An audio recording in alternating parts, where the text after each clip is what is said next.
Hello. This is Rhonda Hutchison, the Lone Lioness. Welcome back to Realtist Getting Together and Building Wealth. What we're doing is we're creating pathways to home ownership. We're excited to be back. We're -1. Can y'all tell? Ms. Ross, she's taking care of her business on today, but we told her that we're going to hold it down. And so that's what we're going to do, right? Yes, indeed. Okay. Well, we're excited today to come back and have Miss Lauren Cadillac.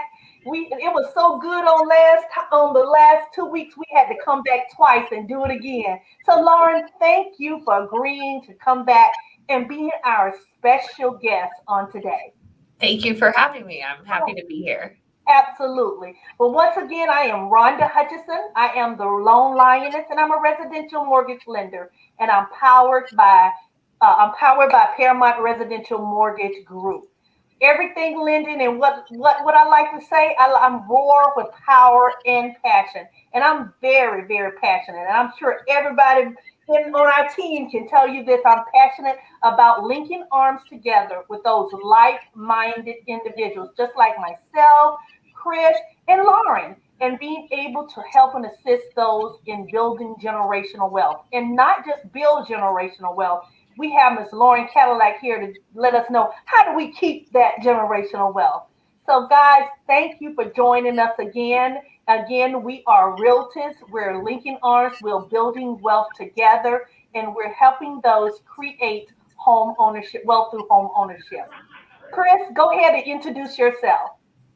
Hello, guys. I was not on here a couple of weeks myself. I had a little situation we had to get taken care of. Wife had a little bit of a surgery. She's doing extremely well and back working again. So I'm excited about that. Thank you for all your prayers. So that's all good. So she's out there making that money again so I can put shoes on my baby's feet. So, but other than that, everything has been going great. Once again, I'm Chris Ziegler with the Ziegler Agency Allstate, located in Frisco, Texas, serving the whole state of Texas and the DFW, the Metroplex. And just happy to be back on here again. Lauren, I know we had you on the show in the past. I saw the replay, but I wasn't on here the last time for it. And of course, I heard you did a phenomenal job as usual. You did. Like I said, so nice. We had to have it twice. Yeah. So. Yeah, that speaks volume. That says a lot. Yes, indeed. Yes, indeed. So I'm just excited to have her on here today and to impart that knowledge. In fact, like I told Lauren once before, I'm going to have to set up a personal evaluation, personal consultation myself as well, because she spent so much knowledge out in the past that I just didn't realize it. And it's just amazing how many people don't realize how much you don't know. Mm-hmm. And once again, it's glad to be on here today. So with that being said, I'm going to go ahead and pray us in real quick. Okay. And after we get through doing that, I'm going to let Miss Lauren take it away. Okay. Heavenly Father, we first and foremost thank you for letting us be in your presence. We just thank you for all the things that you do for us on a day-to-day basis, Father. Without you, we would not be here. And we just know that through your Son, Jesus Christ, everything is possible. We ask that you, dear God, to help us to be steward of all the gifts and talents that you give to us, Father, and to make sure that we impart those to others, dear God, so we can help them, and to help them see the light and the way through your Son, Jesus Christ, and they have kingdom living here on earth, Father. We ask that anybody who's going through any trials and tribulations, Father, that you just help them to navigate through those trials and tribulations. You have not promised that everything will be easy, but through you, we have our security blanket and our Redeemer. These are the best ways in your Son's name we pray. Amen. Amen. Amen. Amen. But once again, we're going to introduce our special guest. This is Ms. Lauren Cadillac with Cadillac Law. Today, we're talking about protecting those assets. We always talk about how do we get those assets? How do we build generational wealth? But more importantly, we need to know how do you keep those assets? And so, Lauren, we just going to let you have the floor because we can't really wait. I can't. I don't know about Chris. Wait until you get started and just to share, your plethora of knowledge with us on today. Well, thank you so much for that introduction. No pressure at all. I'm Lauren Cadillac, as you said, and my firm, we do real estate. We do anything. I tell people, if it touches the dirt, I do it, right? So if you're going to invest in real estate, you work in real estate, you have a real estate issue, that's what we're here doing. So, Mhm.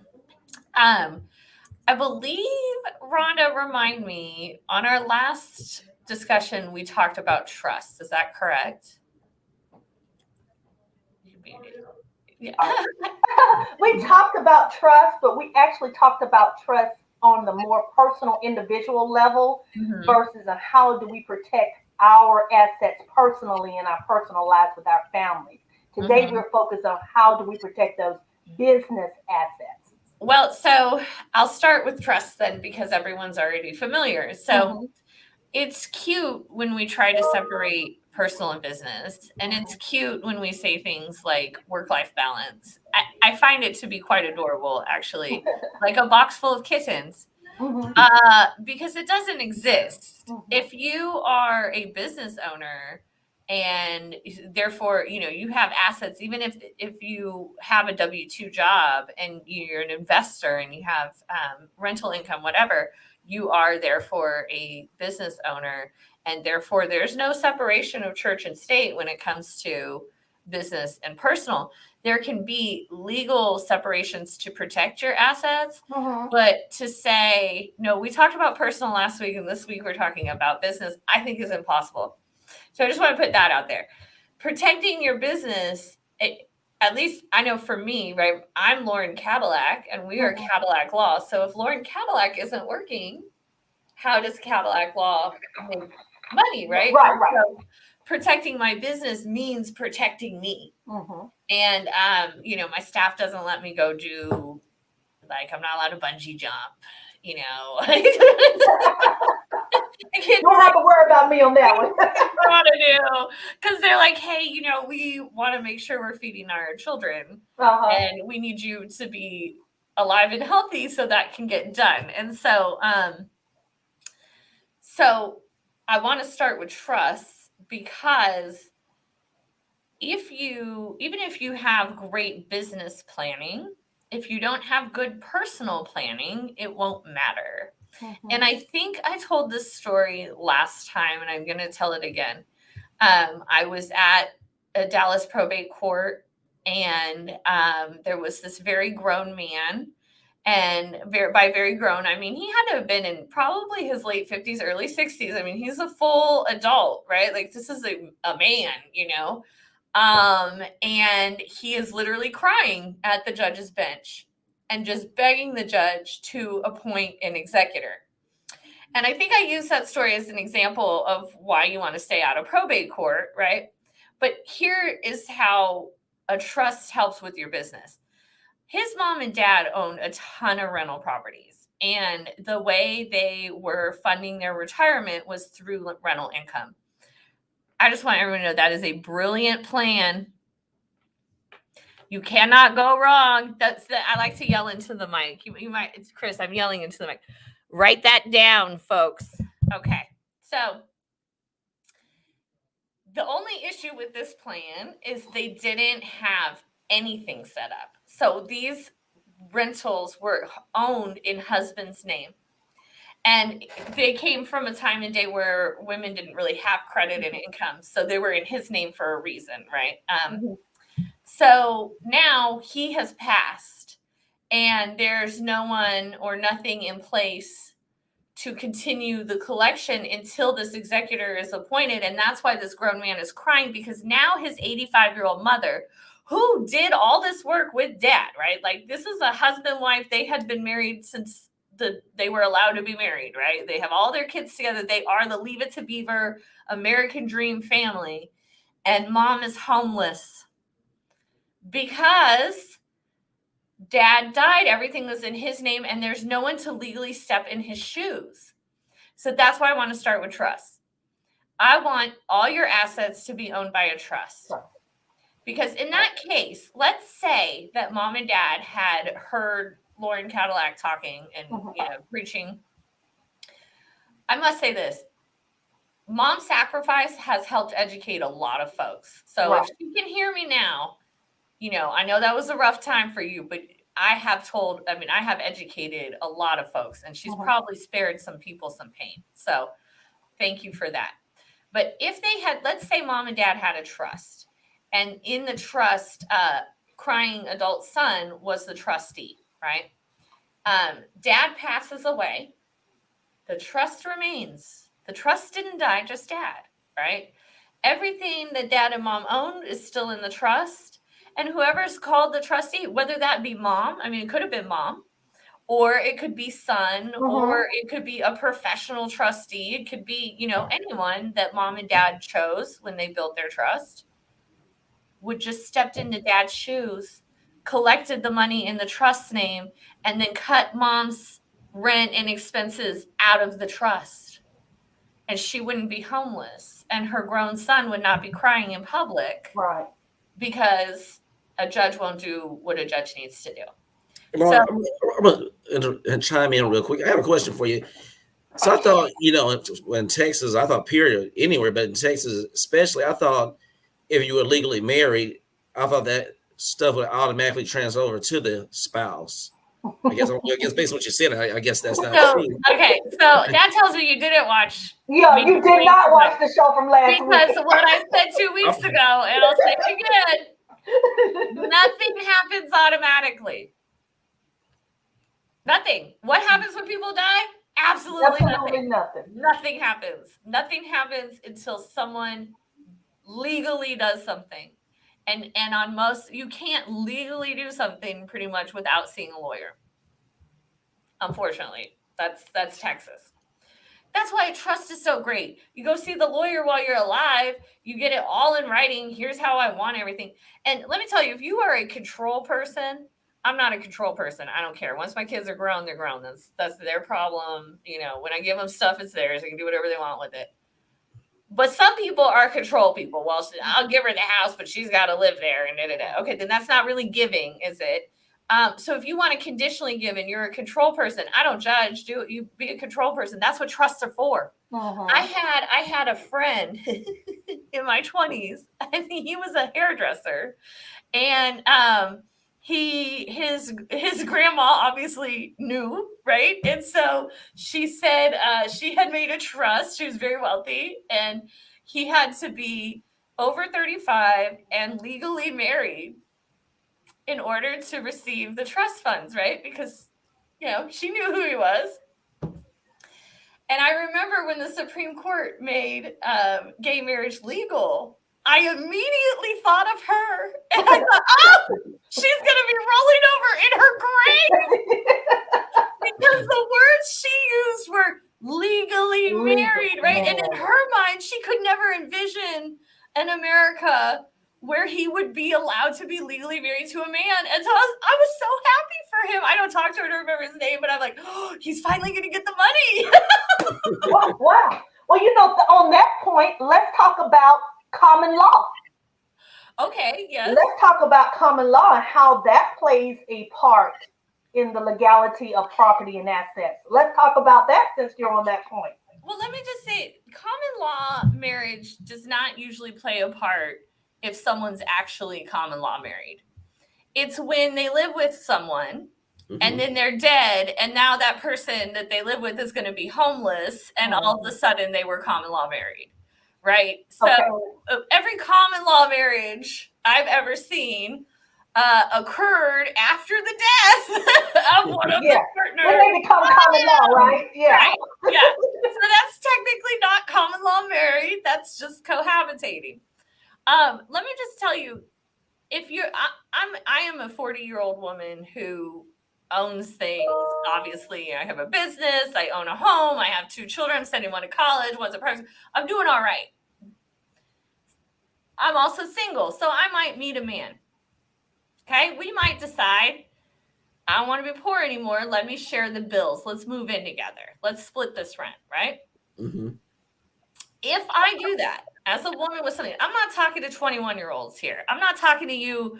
I'm young, dumb, and in love. Go have fun, move in, do everything you want. You're young. You don't own anything. It's cool. I'm talking to people like me. You have assets. You own things. You are someone. Okay, you have stuff. I'm not moving in with you unless you sign a cohabitation agreement. Because what we're not going to do is have Lauren Cadillac die and some man say that he was my husband when he wasn't. Wow. Right. So to prevent that, don't, as you know, when you're adults and you have things, and I have clients, you know, they're in their 80s, they want to move in together. That's awesome. Y'all, like, congratulations. I want to have someone in my 80s too, right? Like, I want to grow old with someone. That's dope. But let's put that in writing. And you're adults here, so you should be cool with, you know, putting stuff in writing. And by this point, if you can't hit that at 83, then we maybe shouldn't be moving in together, right? So, like, we can make these agreements and prevent arguments like that, Rhonda. Okay. But to really, in Texas, to prove a common law marriage, you have to both have held yourself out as husband and wife. So, you know, wifey, or introduce, this is my husband, you know, that kind of thing. You have to do things that husbands and wives would do, file taxes jointly, be on each other's insurance, be each other's insurance beneficiaries, stuff like that. Those would all be evidence. And then a common law marriage ends by code when you move out after 2 years. So if you lived with him 3 years ago and then he died, and now all of a sudden you want to be his common law wife, you're too late. You're a year late and many dollars short. Okay. So can you cover that also in a trust? Can that be taken care of in the trust? So that's the thing, Rhonda. I just said I want a cohabitation agreement if I move in with someone. I want that because I'm smart and I create new things and that kind of stuff. But I don't necessarily need it because I have a trust. Okay. Gotcha. I have a trust. So everything I own prior to moving in with someone or prior to marrying them or whatever I decide to do is established as separate property in a trust. Gotcha. So this none of his business was in my trust. Right. So the point is, that's why I love trust. I love trust. Right. This is why I love trust. Yes. I love them. And a trust can, like, if you don't have a prenup and you don't necessarily want to do a post-nup, right, which is an after marriage marital agreement, then do a trust. Because it's an agreement about how you're going to handle money. That's what a trust is. So, Lauren, I got a question for you. Going back to the gentleman when he said he became legally married to to his partner, if he never had gotten married, where would that money have gone? Would it have gone to the state, or what would have happened with that money that she left for him in the trust? So if it's in the trust, it's never going to go to the state, because it's in a trust and there's a new trustee. So in that example, if he had a trust, the new trustee would have just started collecting rents and would have paid stuff out of the trust account the way the trust told him to. So like my trust, I have my son is 17, my daughter's 9, right? So neither of them can inherit. So in my trust, it says like, you can pay rent for the kids. You can do this. You can do that. But you can't buy my daughter a Louis Vuitton bag. Don't be ridiculous. Those, you know what I'm saying? Like, it has, right. And so whatever the trust says is what they have to do. The trustee has to do. They follow the trust. So in terms of why is that important for your business, particularly if your business is in real estate and involves, collecting rents or anything like that, if you don't have the business in a trust, who runs the business when you're gone? Yeah. Or even incapacitated. I had a car accident when I was 24. I was in a coma for 4 days. 4 days. So today, if I would, as a business owner, if I'm in a coma, I have someone who I'm like, hey, you're in charge. If something happens, this is going to be the lawyer and you're going to run, the business aspect. Because I'm a responsible adult and I need to have those things in place, right? And so we all need them in place. And if we don't have them, it gets really, really, really, really incredibly expensive. So if you already have the trust, and the trust says, if I'm the original trustee of my trust, but if I become incapacitated, my next trustee steps in. The minute the doctor says, hey, she can't really be doing that kind of stuff right now. Now my secondary, the next person I named when I was fully conscious, fully aware, they step into my shoes as the trustee. Right. So that's why it's so important to have a backup, trustee. Yeah. Have a second Oh, trustee. no, You have to. is that required to have a backup trustee when you're doing a trust? Do you have to have a Yeah. backup? I require it, and I actually like even a third usually. Gotcha. And Okay. the reason is that I have seen people who first and second are unable to serve. And now what do? Now you got to go to court. You have to have the court appointed trustee.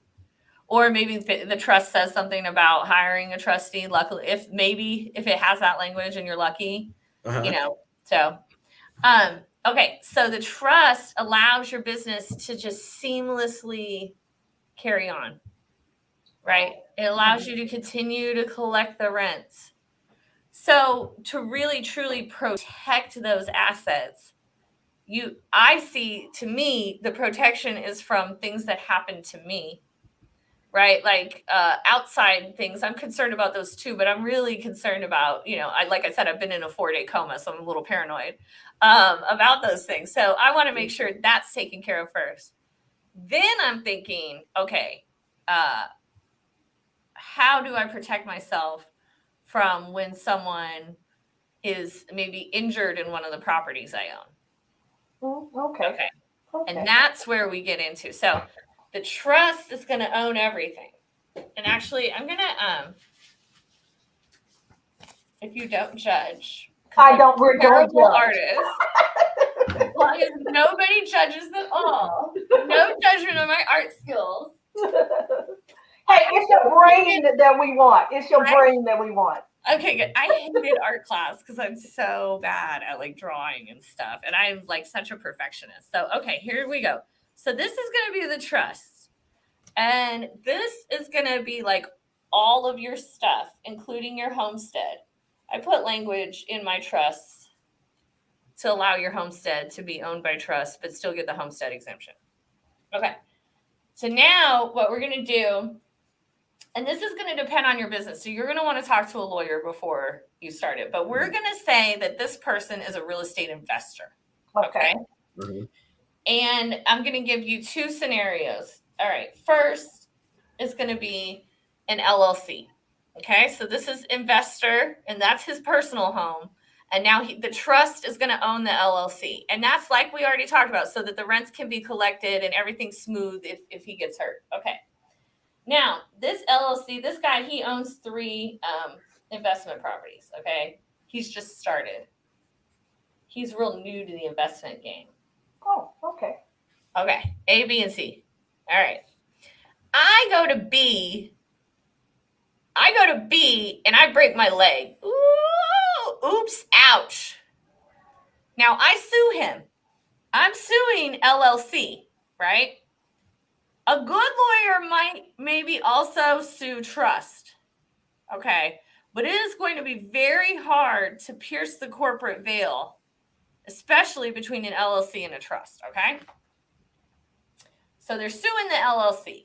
Now, a good lawyer is going to get me a judgment. Now I'm going to get a money judgment. Yes. How do I get that money judgment? Well, the money judgment's against the LLC. So that means I can take A, B, and C if I want to, whatever it takes to fulfill my money judgment. Right. So that means that you need to have each property under a different LLC. Oh my God, Rhonda, I love how you ask questions like as I'm about to answer them. So it's like the perfect segue. It's like you're in my brain. Sorry, I'm just looking for a fresh sheet of paper for more drawing here. Okay, that's okay. Use the back. While you're drawing, I'm going to make a comment. Even from an insurance standpoint, people don't realize that too. To make sure you have the right insurance set up as well. You have the LLC too, because sometimes people, if it's under your personal name or it's going to be under the business name, I have to educate people on that on a consistent basis, because sometimes they don't know that, and to make sure that it's properly covered. And then if something were to go wrong, you want to make sure you have it covered right. Absolutely. And I tell people what I'm about to show them is free insurance. Okay. Then this is basically free insurance. Okay. So now we have investor, but he's going to have a series LLC own his properties.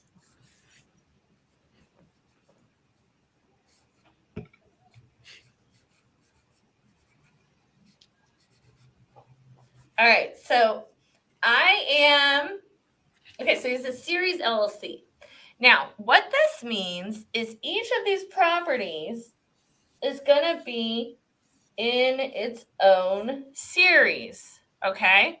So let's say it's called ABC LLC. So it's going to be ABC LLC Series A 123 Main Street. ABC LLC Series B 124 Main Street. ABC LLC Series C 125 Main Street. Okay, so like the legal name of each LLC is going to be a weird legal name, right? But it's a legal name, and that's all that matters for your deeds. So my trust is going to own my Series LLC, and each investment I make is going to be its own. Now check this out. I have this friend who wants to start breeding dogs, okay? So let's just say this is him. Oh God, I'm about to like totally try to draw a dog. If y'all make fun of me, if y'all make do not you got make a stick fun. man. You know, have a stick man. You make a stick dog. It is a stick dog. Don't make fun. It's cute. Okay. Oh, So it's cute. It's okay, cute. thank you. Yeah. So this now can be 123 Series LLC, Series D dog breeding.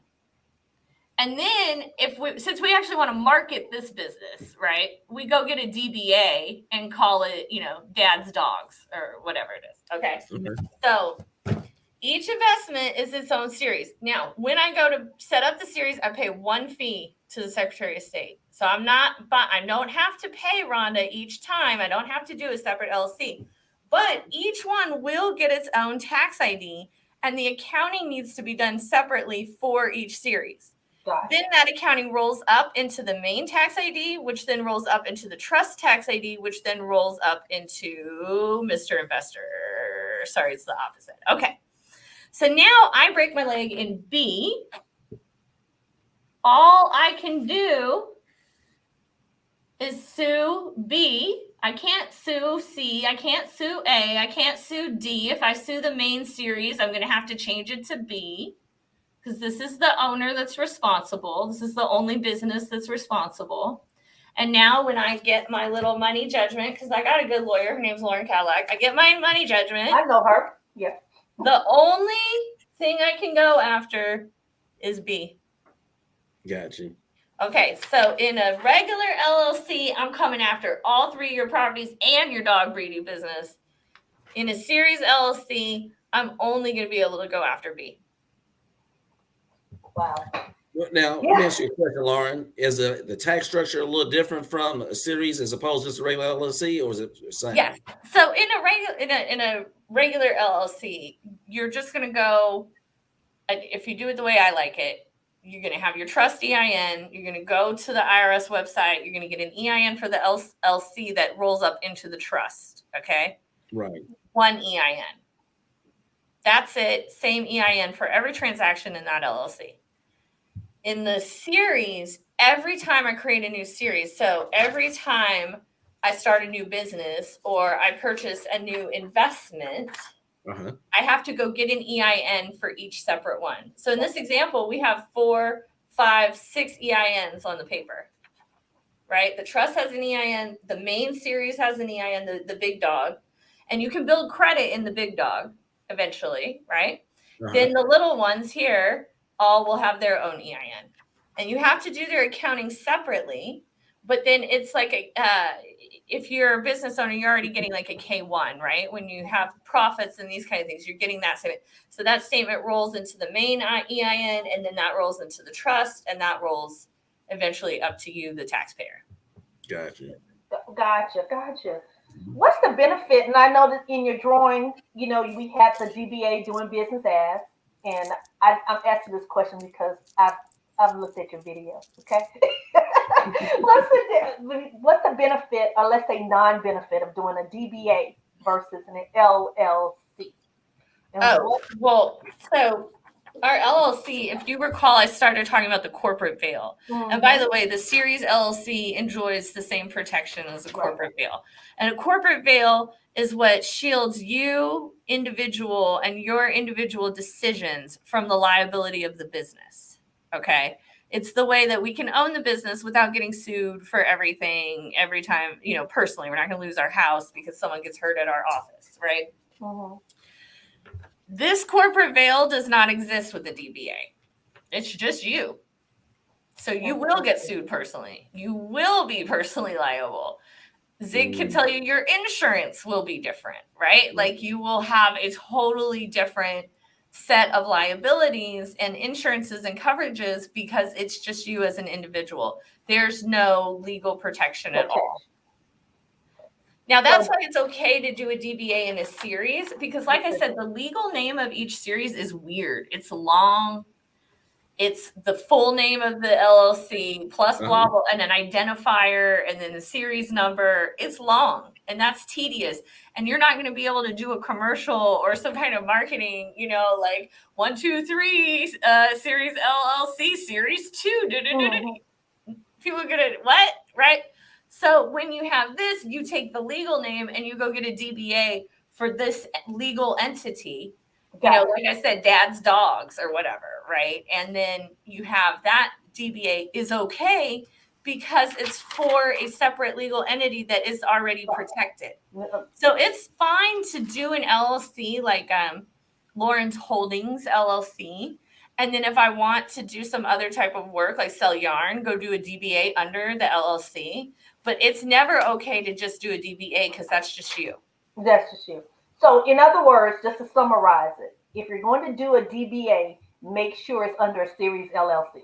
Or a regular LLC. A regular LLC, a part of it. That's not, just make sure there's a legal entity, not just a trust, but a legal business entity between you and the DBA. Now, Lauren, refresh my memory here. Trust and wills. Does a will supersede a trust or vice versa? It depends on the language of the trust and the will. Most of the trusts I write say most of the trusts say I'm what controls, and then the wills that I write to correspond with the trust just say if there's anything I didn't have in the trust, it goes into it, and that's your whole will. And really, the point, at least in the DFW area, of having a trust is to avoid having to go to probate court, which you have to do when you have a will. So you really want to get everything you can in there. You would have a pour over will is something like where a pour over where it says everything that I forgot to put in the trust goes into the trust, that kind of will. For someone like myself, like I said, I'm 40, I'm still working very in my business, the career, things change on a daily basis in my household and, investments and that kind of thing. I need a pour over will because there are chances that I could do something and not have time to get it into the trust and something happen. But folks who are like retired and are now living off their retirement income, they're not making big moves like this. They're not doing that. They don't need that because we can get everything into the trust. When your life is not scattered like mine, you're a little more settled and you're not going to be moving around and doing that thing. We have time and we can kind of get everything into the trust. And I also write into my trust a provision that allows people to basically like handwrite stuff. Because what happens a lot of times is like you'll forget, right? Like I have this painting back here. I love this little painting, right? But like if I was working with my lawyer to do my estate planning, I wouldn't remember that I have this painting. It's in my office. It's not something I would think of. But I do like it, and I would like my daughter to have it if I died. So I can write that down. The blue splotch painting in my office goes to Liberty, and just shove that into the trust, and it will be valid. The requests in there will be valid, and they have to be adhered to by the trustee. Okay. Yeah. Well, let's talk about what happens, for instance, if you have just say, for instance, you're unmarried and you start this business. I am. Start this business, and then later on you get married. How does that work, and how do you protect yourself? And if you can protect yourself from any assets or any income that comes from that business in case you get divorced let's say years later. Well, so Texas is a community property state. So what that means is during the marriage, everything you earn is 50% theirs, and everything they earn is 50% yours. Or as I like to say, all mine. Um,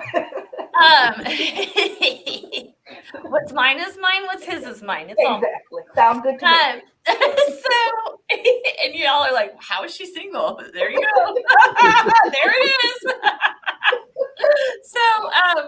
So in terms of the income, you would have to do a prenuptial agreement that made exceptions to, and you could do post-nup if you got in the marriage and decided you wanted to, or you could.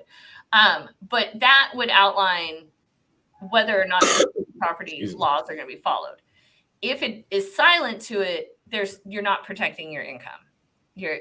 Don't get married is the way to protect your income, right? The issue is the asset itself, the business.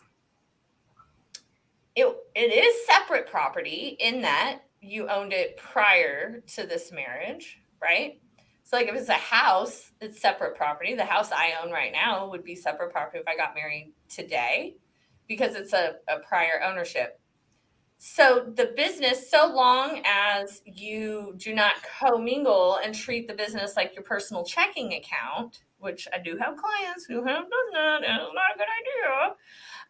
If you don't do that, you should be able to keep the business separate. However, the value of the business should continue to increase, right? Like the equity, and the other person could have an argument that they should own part of the equity. So the best way to stop anyone from making that argument is to put it in writing that they cannot make that argument. And the best time to do that is before you get married. Okay. Yes. Okay. Well, how about if you're not as smart? How about if you're not as smart? It's not an intelligence thing. Really smart people don't do these things. Like really smart people. Prince, that guy was like a genius, right? And he had nothing in writing. So it's not an intelligence issue. I want everyone to be clear. Mm-hmm. It's an emotional issue, right? Yeah. You don't want to go talk to the person about having to do this. I would argue that if you can't have those discussions with someone, they're not the right person to be with. That would be my argument, okay? All right. So if you end up with the person and you think, crap, I probably really do need to put something in writing here, you can do a post-nuptial agreement and you can do a trust. I had a client once who was married to a very wealthy man, and they got married much, much older, right? They were these people who get me in their 60s and just like fall in love. Like it's so beautifully romantic. I'm so happy for them, and so they did that, right? And so he already had a trust because he had a lot of money. He's already taking care of business, right? So when he's going to marry her, they do this whole prenuptial agreement, and it mentions like that trust is separate and remains separate. You get this, you get that. And the prenup even addressed what happened at his death. Okay. So she can just take that and, it has to be followed. This is the agreement we made.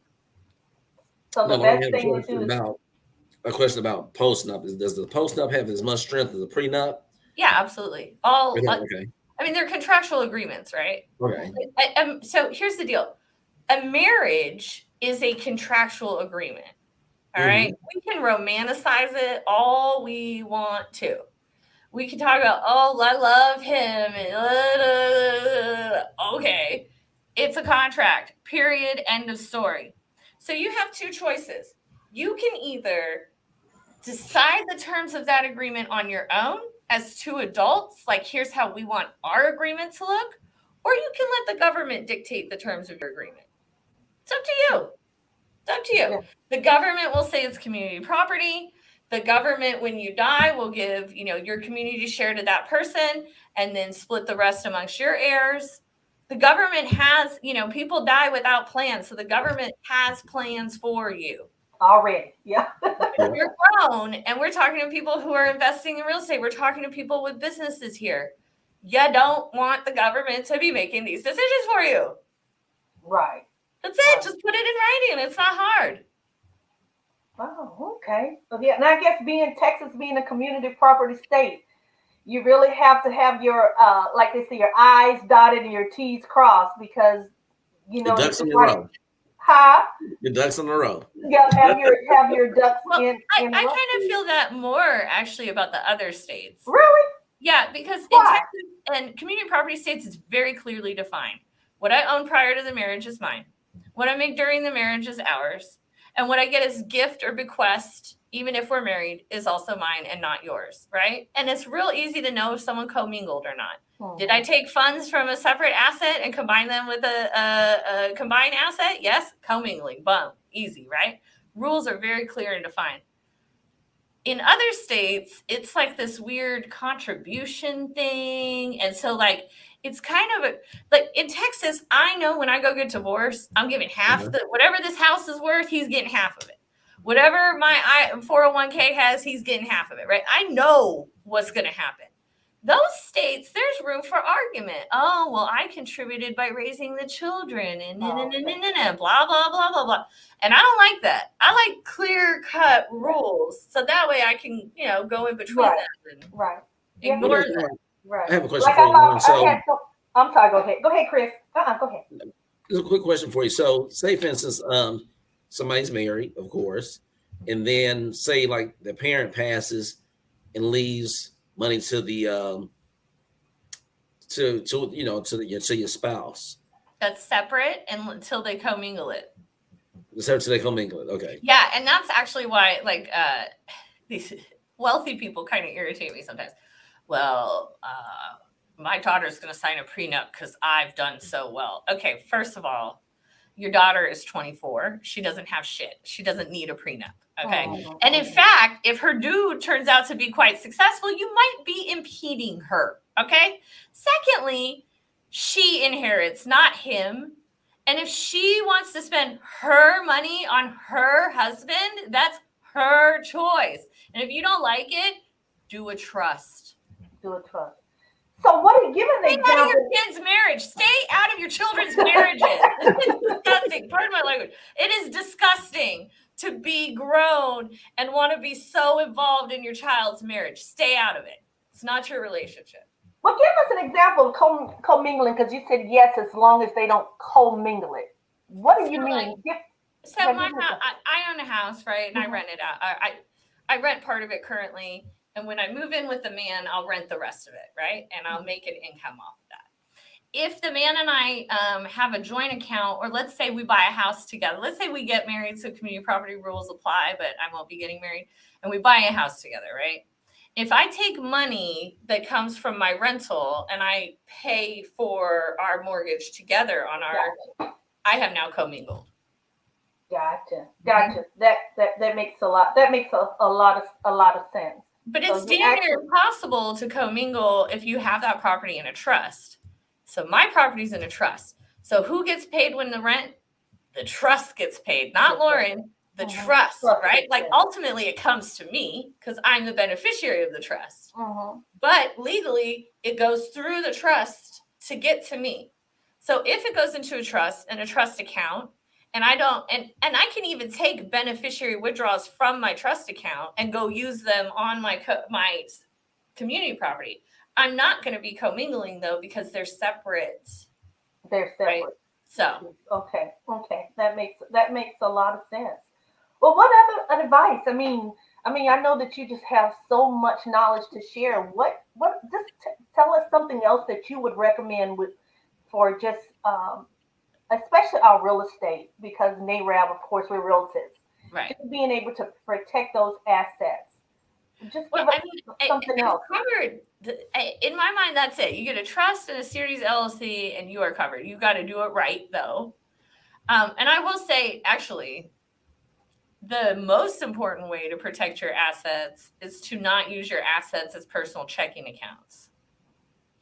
When you have businesses like rental income businesses, or a business like mine, or a business like Chris or you, Rhonda, if you have the money going to the business account and then you're out here, buying your lunch and then buying dinner and buying a pair of shoes and buying a purse and whatever, paying for a cruise for your family with that business account. It's not going to be good. You're Not gonna- piercing the corporate veil. So that whole imaginary line we talk, like that veil, like the whole point of having the LLC gone. You pierced right through that, gone. You have no legal protection. That's And important. now the IRS is going to really want you. That's very important. That is very important because I know it's a lot of people don't realize that they're cutting that veil once that happens. You know, dipping into that business account for personal expenses or personal reasons, and that's wow. See, that's good to know. I didn't realize it. So okay, I didn't realize that. And in fact, one time I had this guy came in to the hood and tried to steal from some folks who found Lauren Cadillac. So that was a mistake on his part. But he had sold them the property in an LLC's name, right? So he's LLC selling and carrying a note. He becomes bank of LLC, right? And I wanted to sue him personally because he made me mad. He was taking advantage of less advantaged people, and that really irritates me. So I did. I sued him personally, and then I asked him to show me where he deposited each and every one of the checks that he received for the income from the property. And lo and behold, they went into his joint checking account with his wife. Bye, corporate bill. Bye-bye. You're yay. There go your protections. Oh, you put the checks in your personal account, and then you still want to claim it's LLC. Oh, thank you. Like you said, you hit a goal. That he made you hit a gold mine because at that time it was. I couldn't have been happier. You know, when you see Discovery, like, and it's so boring, you go through it and you're like, yes, it's there. It did it. I have the smoking gun. Yes. Don't be the smoking. And that guy, that's just getting in trouble with a lawyer, a pesky lawyer on the other side. Y'all, I can't do a thing compared to what the IRS can do to you. Okay. Right. Yeah.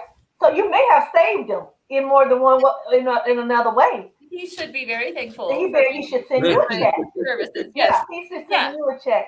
I agree. You're right. Oh, so, Lord. I mean, the IRS, though, they'll literally take the shirt off your back. They can literally do that. They can take everything, like, they can take you out of your car and drive the car away, right? Yeah. And that Will Smith movie, I can't remember what it was, where he plays the stockbroker who has the IRS thing, they homeless for a little while. Oh, yeah. I remember that movie. Pursuit of Happiness. Yeah, Pursuit of Happiness. And they took, like, he couldn't stay in the hotel any longer because of the IRS, because they were garnishing everything. I mean, literally, y'all, they will take the clothing off your back. So don't play when it comes to the IRS. Yes, right. And do not use these business accounts as personal accounts. They're not. Yes. Pay yourself a paycheck and use your paycheck money from a personal account to pay your bills. Yes, gotcha. Lauren, you have, again, we're never disappointed. Never disappointed. It's just like we need more time with you, but you are always just be able. I just remember last year, you just full of knowledge and and things that we just didn't think of. And I know it's probably on our listeners and who join our broadcast is probably in awe of things that they don't know. So we truly, truly appreciate it. And yeah, you'll be back. So you will be back because I'm sure there are other things that we really need to know about and discuss when it comes to protecting our assets, both personally and professionally. So we want to thank you so much. But once again, we are Realtists creating pathways to home ownership. We thank you for joining us today. My name is Rhonda Hutchison.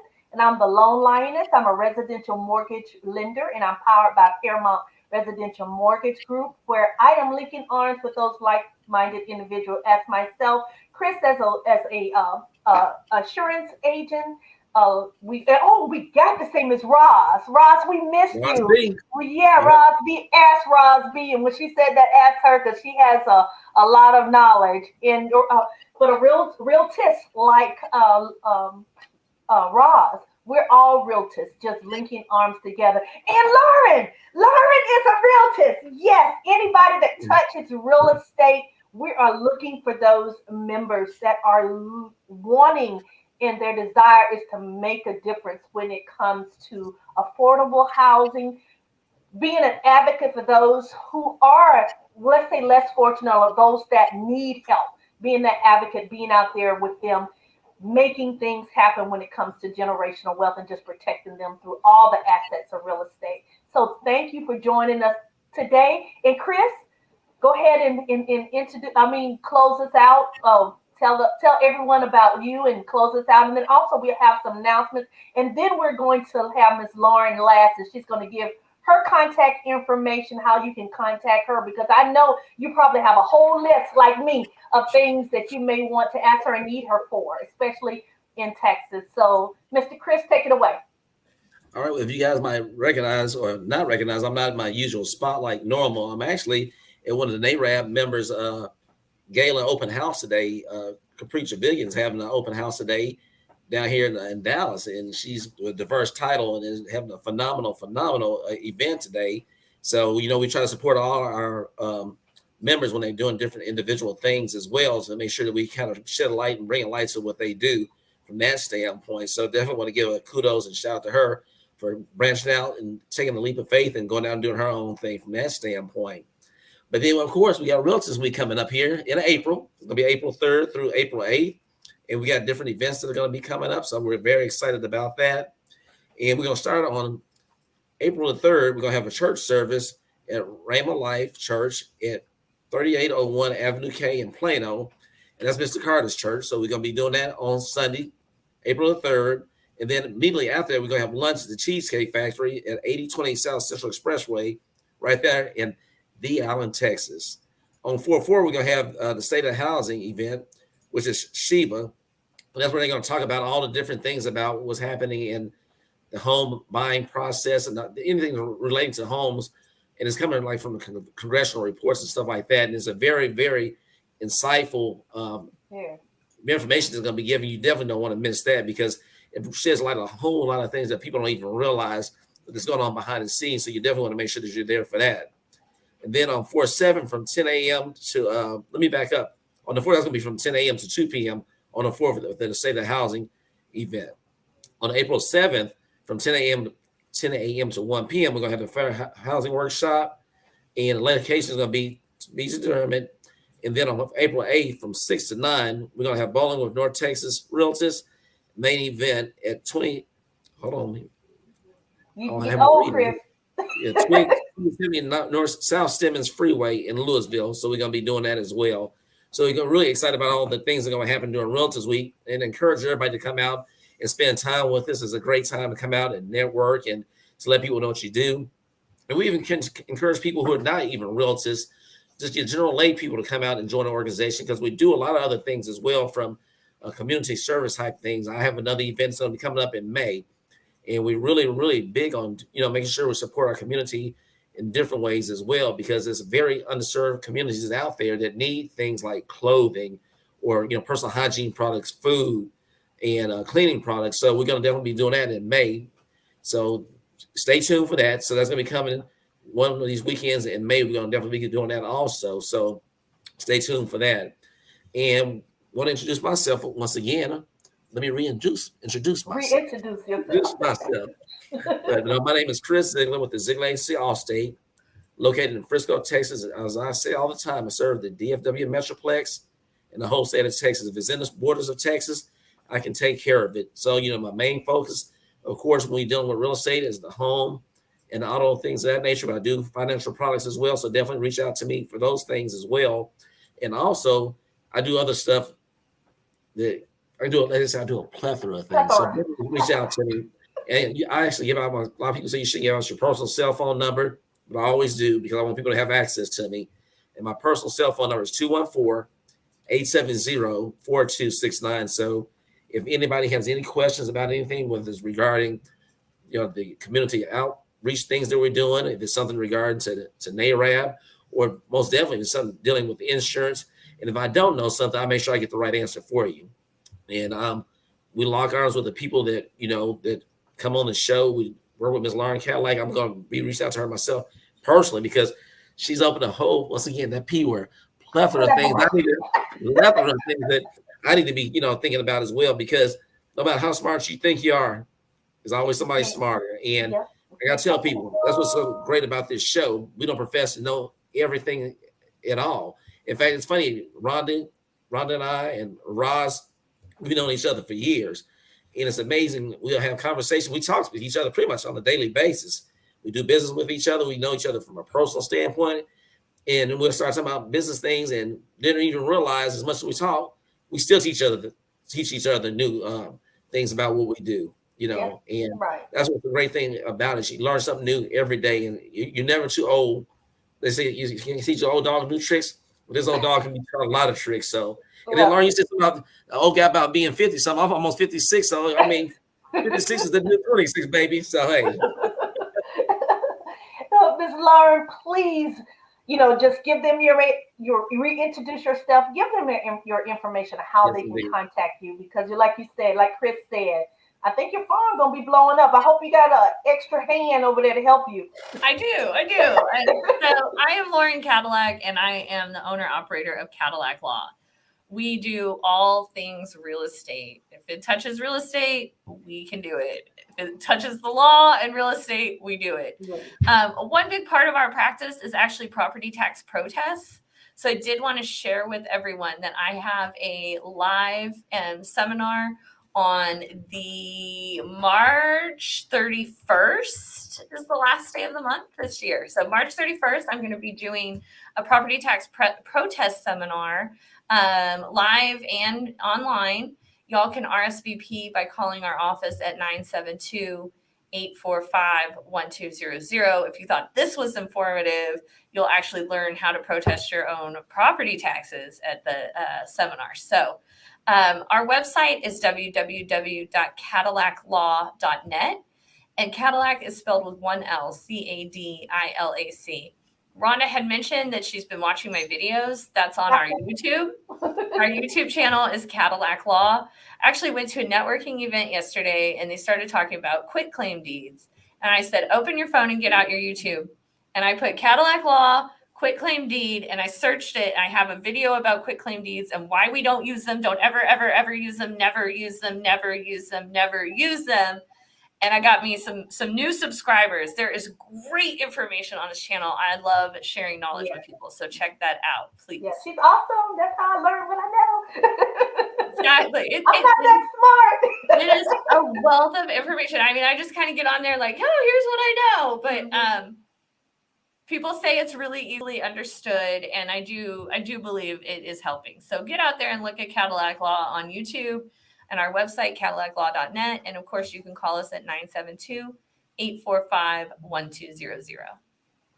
Well, as always, we hate to let you go. I hate to let you go, but we got to go. We got to get to work. But thank you again so much. And we cannot wait until we're able to have you on again. You are a jewel. Thank you. We appreciate you. Thanks, y'all. Thank you, Lauren. All right. Well, y'all have a great day. Bye-bye. Bye-bye. Bye-bye.